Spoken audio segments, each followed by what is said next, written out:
როგორ გავატარე პირველი დღე ჩინეთში? დღეს ქალაქში ბოდიალის დღე მაქვს. მონიშნული მაქვს რამდენიმე ლოკაცია, რომელიც უნდა მოვინახულო და თან ქალაქს მივეჩვევი. პირველ რიგში კი მეტროს ამბები მაქვს გასარკვევი. აი ასეთი სამგზავრო ბარათებია. მისი ფასი 3-6 იუანია. გააჩნია სად მიდიხართ. აი ასე გამოიყურება პეკინის მეტრო. იგი 27 ხაზიანია. თავიდან რომ შევხედე, გული გამისკდა. აქ რა გაერკვევა თქო, თუმცა ძალიან მალე აუღე ალყო და არც ისეთი საშინელი აღმოჩნდა, როგორც ერთი შეხედვით ჩანდა. ყველგან იმდენად კარგად და გარკვევით არის მითითებული, რომ ხაზიდან ხაზზე გადაჯდომა ძალიან მარტივი იყო ჩემთვის. მეტროებში აი ასეთი საყვარელი აპარატებით გას და ქალაქში ხშირად შეხვდებით ნაციონალურ ტანსაცმელში გამოწყობილ ახალგაზრდებს, რაც საკმაოდ ლამაზი სანახავია. ახლა დროა გადავჯდეთ მეორე ხაზზე. დამავიწყდა მეთქვა. ტიანანმენის მოედანზე მივდივარ. იგი პეკინის ერთ-ერთი აუცილებლად მოსანახულებელ ადგილების სიაშია. ეს ბიჭი რაღაცას აცხადებდა ჩინურად და ვერ გავიგე. იმედია სწორად მივდივარ. აი აქ ცოტა მეტი ხალხი დამხვდა. აქ მივხვდი თუ რას ამბობდა ის ბიჭი.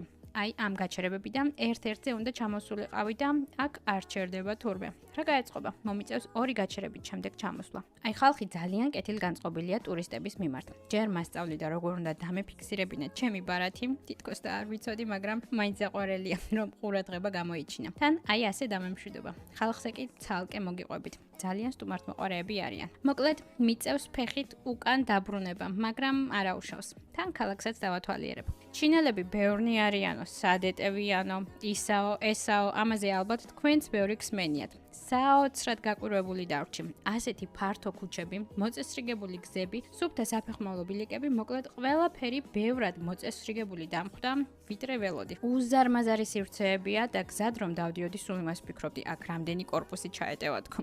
ხუმრობა იქით იყოს და მართლა მომეწონა აქაურობა. ამასობაში ერთ-ერთ ქუჩაზე აღმოჩნდი, რომელიც მოსანახულებელი ადგილების სიაში მქონდა და ბარემ შევავლოთ თვალი. აქაურობა დროში გამოგზაურებთ. ეს ჰუტონგებია, პეკინის ტრადიციული ვიწრო ქუჩები. ისინი ქალაქის ძველუბნებში გვხვდებათ. წარმოიდგინეთ, საუკუნეების წინაშენდა. ამ სახლებს კი სიჰეუანები ჰქვია. აქ სახლები ისეა დაგეგმარებული, რომ რამდენიმე ოჯახს ერთი სივრცე ჰქონოდა და მეზობლებს ერთმანეთთან კონტაქტი გაადვილებოდათ. ამან ჩვენი იტალიური ეზოები გამახსენა. ესეც ერთი ჩვეულებრივი უბნის მაღაზია. მოდი შევიდეთ და დავათვალიეროთ. ყველაფერს ჩინურად აწერია. ამ სასმელის დაგემოვნებას ვაპირებდი. უცხოელი ბლოგერების ვიდეოებში ხშირად ხვდებოდა ხოლმე და რეკომენდაციას უწევდნენ. მოდი ვნახოთ რა არის ამნაირი. ეს განყოფილება ძალიან მიყვარს. აი ასეთ ვაფეხების ლეის დავაწყდი და ამასაც დავაგემოვნებ. კიდევ უამრავი ტკბილეულია.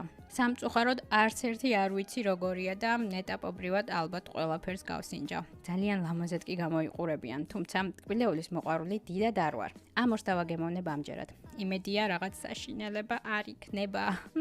ცუდი არა,